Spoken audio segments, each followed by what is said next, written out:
Magdalena Corpas sera à partir du 13 mars prochain à l'affiche de ce très beau film italo-polonais Drzewo Miłosierdzia. Ouais, c'est presque ça, c'est Drzewo Miłosierdzia. Ouais, banal, hein, très facile, je sais.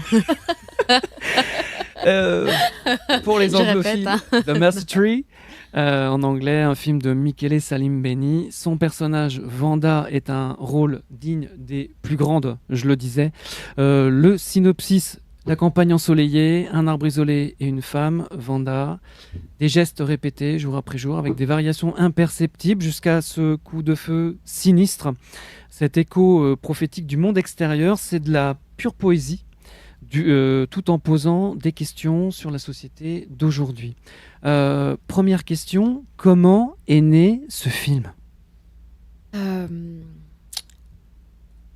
C'est une histoire assez violente et brutale, pour être honnête avec vous. Allez, j'ai la balance. Et donc, en avril 2021, il y a Michael qui m'a contacté en me demandant une self-tape. Ça veut dire qu'il m'a demandé de passer audition en ligne pour ces rôles. Donc j'ai passé, j'étais prise. Et ensuite, il m'a expliqué qu'en fait, ce rôle avait été déjà distribué à une autre comédienne. Donc, les films est fait dans son hommage parce que malheureusement, juste avant le tournage, elle est décédée dans l'accident sur les vélos à Paris, en fait. Donc, c'est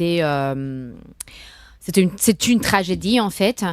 Et du coup, effectivement, c'était question un peu angoissante pour moi.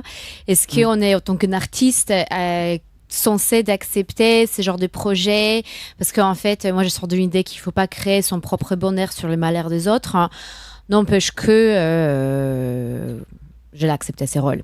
Et du coup, c'était un bonheur immense. C'était Michael, c'est un réalisateur, le meilleur réalisateur avec qui j'ai jamais travaillé. On a pu communiquer télépathiquement pendant le tournage. C'est un artiste extraordinaire. Donc du coup, grâce à ces films, on a fait cette rencontre extraordinaire. Depuis, on a fait un autre film et il y a d'autres films aussi à venir. Donc du coup, l'amitié, créativité, cette fusion artistique. Des beaux projets, quoi. Oui, voilà, pour couper courte, oui, pardon, voilà, je pars beaucoup. Donc Non, dis-moi si j'arrête. C'est très bien, c'est très bien. Ouais. C'est pas important ce que je dis, moi ce qui est important c'est ce que tu dis. Comment dirais-je, le film donc tourne autour de Vanda. C'est un personnage, c'est une femme forte. Aujourd'hui c'est la journée internationale des droits des femmes. Quel modèle. Comment as-tu préparé ce rôle ? Moi, j'aime beaucoup travailler en toute intimité. Je partage, enfin, s'il y a le réalisateur, un collaborateur qui veut savoir qu'est-ce qui se passe dans ma tête, d'accord, je partage. Sinon, j'aime beaucoup créer le portrait psychologique, artistique, en tout silence, en étant toute seule. Donc, je me transforme. Enfin, en travaillant sur des rôles, je me transforme complètement, totalement. En tout cas, c'est ce que j'essaye de faire. Donc je commençais ce travail, déjà c'était une facilité immense parce qu'on a tourné carrément à la ferme en Italie, en Sardaigne. Il faisait extrêmement chaud, très chaud. Et moi, je gère pas très bien la chaleur, donc du coup, j'ai ressenti cette douleur, cette, encore une fois, violence météorologique qui pèse dans la vie de ces personnages. J'ai répondu à ta question ? Oui, tout à fait. Je continue parce que sinon... Non, tout à fait, tout à fait. Et tu me parles justement de cette chaleur, et la chaleur, on la voit à travers les images. C'est comment dirais-je, et cette force... tu vois, par exemple, Vanda, elle n'a de cesse de revivre l'assassinat de son père, et avec l'omniprésence d'elle-même en tant qu'enfant. Oui. Et ça c'est fort. Pour moi, c'est un film sur l'âme humaine, sur l'innocence de l'enfant, sur la prise de conscience de l'adulte, parce que la vie n'est pas si légère, pas facile. Oui, c'est surtout que c'est une femme qui vit. Enfin, c'est même pas qu'elle vit dans le stress post-traumatique. Elle vit et revit ces histoires, cette histoire, ces traumas constamment en fait. Et il n'y avait même pas de clivage. Enfin, elle vit quotidiennement. Elle est toute seule, enfermée dans cette solitude, dans cette drame avec elle-même et cette vision qu'elle a eue, qu'elle a vraiment vécue en fait. Donc c'est une vraie tragédie pour elle-même. Et de l'autre côté, en fait, et là, c'est là où on retrouve sa force, c'est qu'elle continue à vivre en fait. Elle s'occupe de sa ferme, elle continue à vivre en fait, sainement et pleinement dans sa solitude. Mais donc du coup, c'est l'image très complexe parce que c'est l'histoire, quand tu dis poétique et belle, chaleureuse, mais en même temps, c'est très dur et oppressant même. Oui, en fait, comme compagnon, elle n'a que les cochons et les chèvres. Enfin, vraiment, sa ferme. Ce qui n'est pas si mal que ça, si on aime des animaux. Oui, tout à fait. Voilà. Tout à fait. Et ils sont Parfois, non, c'est même vrai, mieux les que animaux sont magnifiques. la société, voilà. Mais pour elle, peut-être, pardon. Et eux sont honnêtes. Voilà. On peut pas trop spoiler sur le film, tellement les surprises sont nombreuses. Cependant, les images du film rappellent les œuvres, pour moi, des grands peintres, tels que La campagne chez Vincent van Gogh, La jeune fille à la perle de Johannes Vermeer, ou encore L'Angélus de Jean-François Millet. Chaque séquence, pour moi, est un tableau où Dame Nature règne. Est-ce comment Michele Salimbeni a conçu les séquences? Comment il tournait ces séquences de films? C'est un artiste, c'est un visionnaire.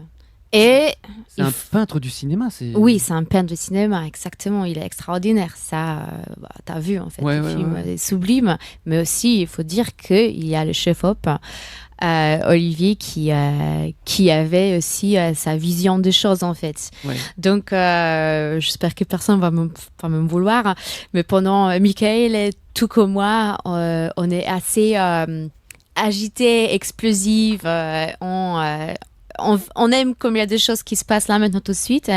Et Olivier, c'est lui en fait, c'était ce chef-op qui était cette force qui s'arrête, qui prend le temps en fait, qui analyse, qui ralentit en fait, et on voit ça sur l'image. C'est sublime, ça marche en fait, ce genre de contraste. C'est ça. C'est un film en fait. Quand on ressort de là, on est calme en fait. On est calme et on arrive on se pose quand même des petites questions. On se dit, mais qu'est-ce qu'elle a fait après? Bon, on peut rien dire. On peut rien dire. Alors, Vanda se retrouve donc confrontée malgré elle au son de la modernité. Elle entend des bruits qui la surprennent. Même nous, d'ailleurs. Enfin, c'est un moteur. Blottie dans son monde où Dame Nature règne et ce drame familial, elle ignore tout le monde extérieur sauf de la nature. La musicalité de ce très beau film qu'est The Mercy Tree, en fait, enchante, parce que même quand il n'y a pas de musique, il y a de la musique. C'est d'abord la voix de la nature, celle de la campagne, des oiseaux, puis vient la voix humaine, puis la voix artificielle. Enfin, c'est avec les enregistrements que tu fais, on ne va pas tout dire quand même. Hein. Et on entend du Bach, on entend du Chopin, la musique du film avec le piano mince, j'ai plus le nom. Il y a un pianiste japonais qui joue, il a un toucher magnifique.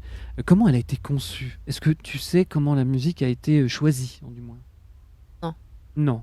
Je sais pas. C'est la musique de la nature, on va dire. Dans le sens qu'en fait, ça, c'est la question division artistique de Michael. Ouais. On en a pas. Enfin, il en a parlé avec un autre compositeur de musique du film, Olivier Liboutry. C'est un ami très proche que j'ai fait rencontrer à Michael. Et les deux, ils ont passé des heures en parlant de la musique. Ouais. Moi, je peux rien te dire parce que peut-être c'est honteux, mais musicalement, en fait, j'ai vis dans la silence. Vraiment, ouais. J'écoute jamais la musique moi-même. D'accord. Et c'est pas quelque chose qui m'emporte dans la vie. J'aime la silence en fait. Et je suis plus productive en la silence. Et je ne sais pas du tout comment Michael a choisi la musique. Enfin, voilà. Ceci dit, entre la respiration, parce que c'est une vraie respiration et on entend les respirations, on la voit, on ressent plein de choses. Et même, même dès le début du film, on a ce coup de feu. Et après, piano. C'est de la pure poésie. Je dis, oui. Il y a même pas, le mot est nécessaire. Alors quand il est nécessaire, il apparaît. Quand le mot n'est pas nécessaire, il n'y a pas de mot. Il n'y a pas de parole. Et pourtant, il y a du suspense, et pourtant, on comprend ce qui se passe.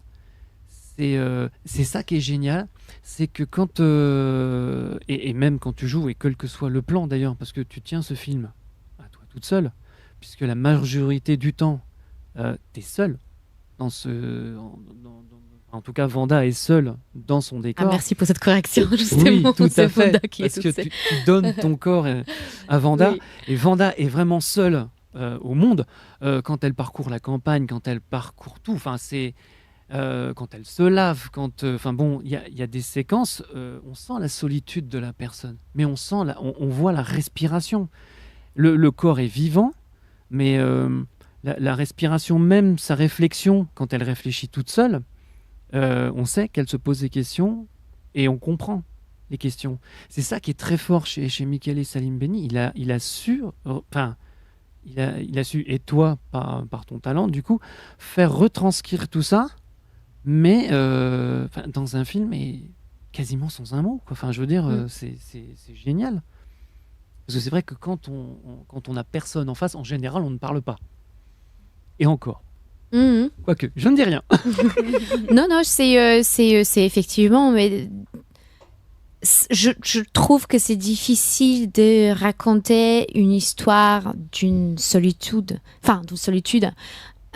comment on raconte une histoire d'une vraie solitude, mais pas solitude banale en fait. C'est une solitude profonde et solitude traumatisant, post-traumatique d'une femme qui depuis l'enfance, elle est toute seule.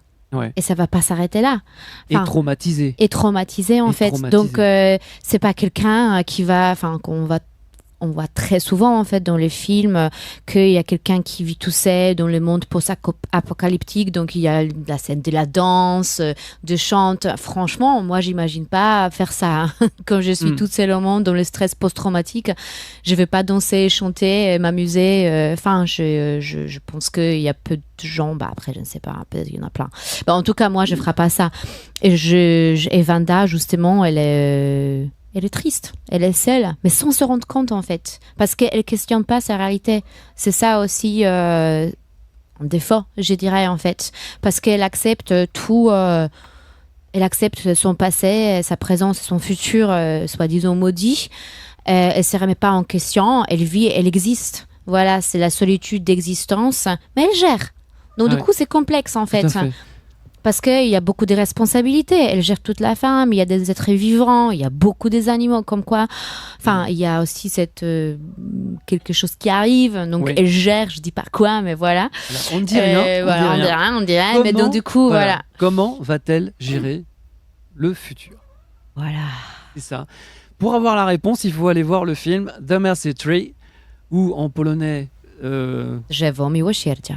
Voilà, c'est tellement beau le polonais. Alors, ça passe le 13 mars au cinéma Saint-André-des-Arts, 30 rue Saint-André-des-Arts, dans le 6e métro Saint-Michel. Et toute l'équipe sera réunie lors de la séance du 17 mars. Franchement, allez voir ce film, ça vaut réellement le coup. C'est un film réellement magnifique. Merci Gérard.